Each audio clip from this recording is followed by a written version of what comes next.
चलिए स्टूडेंट्स, आज हम करेंगे क्लास नाइन्थ मैथ्स का जो चैप्टर है लाइंस एंड एंगल्स का, इसका थ्योरम 6.7।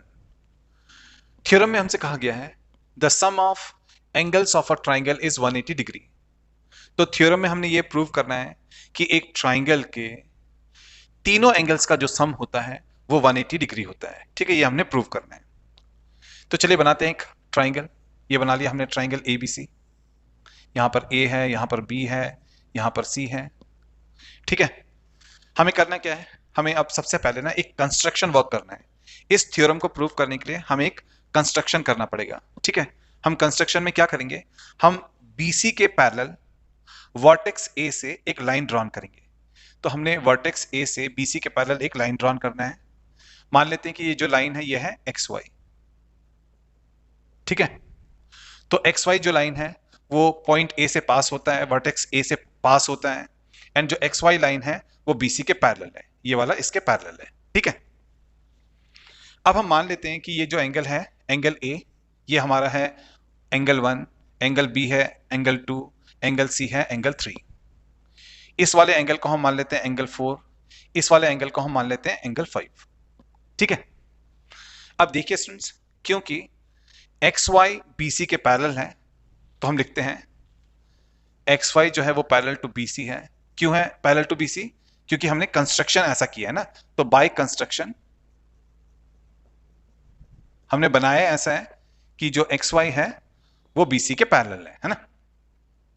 अब क्योंकि एक्स वाई बी सी के पैरेलल है एंड हमें यहां पर एक जेड बनता हुआ दिखाई दे रहा है, ऐसे एक जेड बनता हुआ दिखाई दे रहा है। तो आपने याद रखना है कि जब भी ये लाइंस पैरेलल हो एंड हमें जेड बनता हुआ इस प्रकार से दिखाई दे, तो जो ये एंगल्स होते हैं ये आपस में इक्वल होते हैं। ये ऑल्टरनेट इंटीरियर एंगल्स होते हैं एंड ये आपस में इक्वल होते हैं। ठीक है, तो देखिए एक्स वाई बी सी के पैरेलल है, इसलिए एंगल 4 जो है वो एंगल 2 के बराबर होगा, क्योंकि ये दोनों एक दूसरे के ऑल्टरनेट इंटीरियर एंगल्स हैं। तो हम लिखेंगे कि एंगल 4 जो है वो एंगल 2 के इक्वल होगा, क्योंकि ये ऑल्टरनेट इंटीरियर एंगल्स है ना।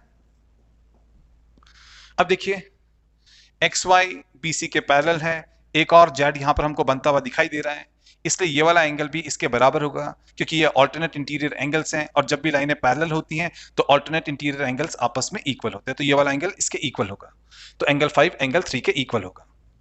तो एंगल 5 भी एंगल 3 के इक्वल होगा, क्योंकि ये दोनों भी एक दूसरे के ऑल्टरनेट इंटीरियर एंगल्स हैं ना। अब देखिए स्टूडेंट्स, एक्स वाई एक स्ट्रेट लाइन है, एक्स वाई एक सीधी लाइन है, जो कि हमने सीधी लाइन बनाई भी है ना यहां पर। तो हम लिखेंगे X Y is a straight line, क्योंकि हमने बनाया एक्स वाई को स्ट्रेट लाइन है ना।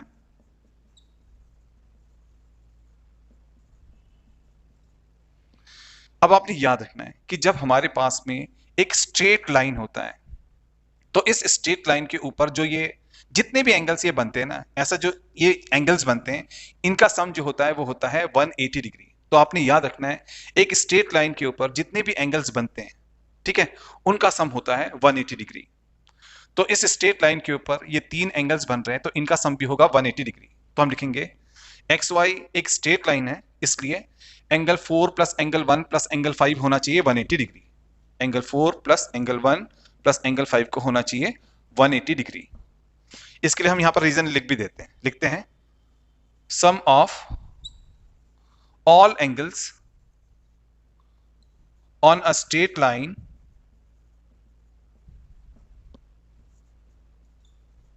Is 180 degree. ठीक है, अब देखिए स्टूडेंट्स, यहां पर है एंगल 4, एंगल 4 एंगल 2 के इक्वल है, तो हम एंगल 4 की जगह पे लिख सकते हैं एंगल 2। ठीक है, फिर यहां पर है प्लस, फिर है एंगल 1। ठीक है, फिर है प्लस तो लगाएंगे प्लस, फिर है एंगल 5, यहां पर है एंगल 5। एंगल 5 हमारा एंगल 3 के इक्वल है, एंगल 5 एंगल 3 के इक्वल है, तो एंगल 5 की जगह पर आएगा एंगल 3। ठीक है, एंड राइट हैंड साइड में हमारे पास में 180 डिग्री तो है ही है ना। अब हम यहां पर थोड़ा अरेंज करके लिखेंगे। ठीक है, एंगल 1 को पहले लिख लेंगे, फिर एंगल 2 को लिखेंगे, फिर एंगल 3 को लिखेंगे। तीनों प्लस में है तो तीनों को हमने प्लस में लिख लिया, राइट हैंड साइड में है 180 डिग्री। अब देखिए यहां पर है एंगल 1। एंगल 1 क्या है, देखिए एंगल 1 हमारा एंगल ए है, ये जो एंगल ए है यही एंगल 1 है ना? तो हम एंगल 1 की जगह पे लिखेंगे एंगल ए, क्योंकि एंगल 1 हमारा एंगल ए है। अब यहां पर है एंगल 2 है ना? तो देखिए एंगल 2 जो है वो है एंगल बी, ये एंगल बी है ना? तो जो एंगल 2 है वो है एंगल बी, तो एंगल 2 की जगह पर आएगा एंगल बी, फिर प्लस, फिर है एंगल 3। अब देखिए जो एंगल 3 है, जो एंगल 3 है वो तो एंगल सी है ना? एंगल सी ही तो एंगल 3 है, तो हम एंगल 3 की जगह पे लिखेंगे angle C, and right hand side में हमारे पास में है 180 डिग्री। तो देखिए यहां पर हमारे पास में आ गया कि ट्राइंगल के तीनों एंगल्स का सम 180 डिग्री होता है। Angle A plus angle B plus angle C is equal to 180 degree हमें यह बता रहा है एक ट्राइंगल के तीनों एंगल्स का जो सम होता है वो 180 डिग्री होता है। तो यहां पर जो है हमारा जो ये थ्योरम है ये प्रूव्ड हो गया। तो हम लिखेंगे therefore the sum of angles of a triangle is 180 degree. तो यहां पर हमारा जो ये थ्योरम है ये प्रूव्ड हो गया, हेंस प्रूव्ड। तो ये आ गया हमारे इस थ्योरम का final answer. I hope students आपको ये क्वेश्चन बहुत ही अच्छी तरीके से समझ में आ गया होगा। अगर आपको ये क्वेश्चन बहुत ही अच्छी तरीके से समझ में आ गया तो प्लीज आप इस वीडियो को लाइक कीजिए, शेयर कीजिए, हमारे चैनल को सब्सक्राइब कीजिए।